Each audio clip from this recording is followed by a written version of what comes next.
نابي من وسف عمري ديواني جندي بافي از بمقام هرمي خشك حالتي مناسكرن بجن وسف سرسبي انجد بجن وسف عمروكي وي مقامي تي مناسكرن اورجينال از 1950 يكيل جندي بافي هاتما دنياي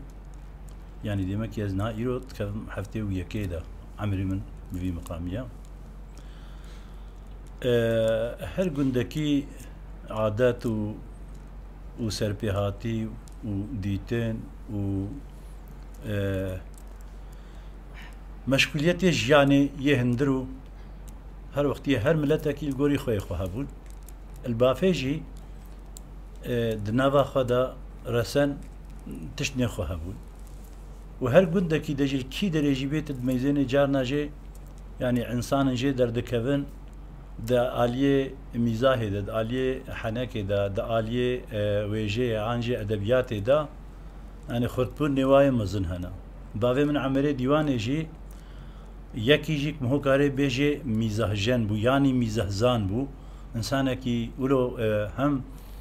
كاريبو تشتال هف بيني وهم جي كاريبو تشتي قوتي دا خلقي الخبدي حساندن انسان الخبدي حساندن و زمان و بي كيف خش بكي بي بدي شابكي بي بدي كناندنجي تشتي هالو هبو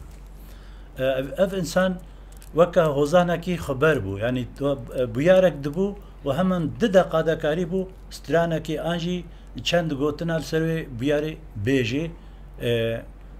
مزيتك ويا ولو حاضر هبو وجا يكجي چند مسألة ايوا يكجي مسألة قاي مالا حاجي علي خالتا مسألة قزلبو ناوي جي قزلبو قاي ناوي قزلبو قزل قا كيولو بو خدي زاني عمري وي بلكي تشوبو 15 صالة 20 صالة هي بي جحد دكرن فرجاي وشهبو ناوي فرجي بي ونما بو قا كي اوا خدا درنگي خدا قا كيولو قوري خوس بو اما ناوي فرجي بي ونما بو حمو وشهبو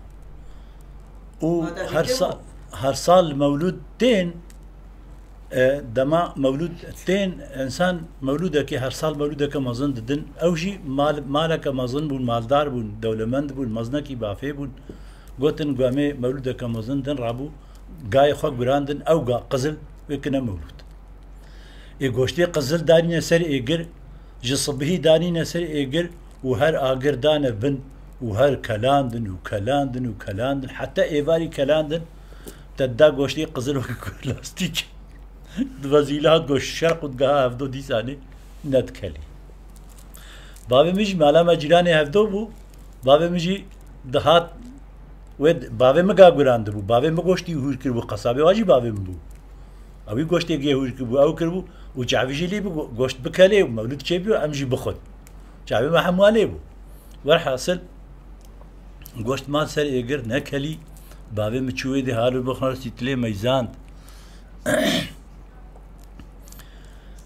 و اف ستراناني اف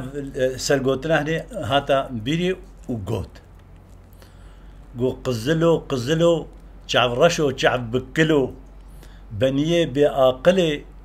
قبل دور سيتلي مرملي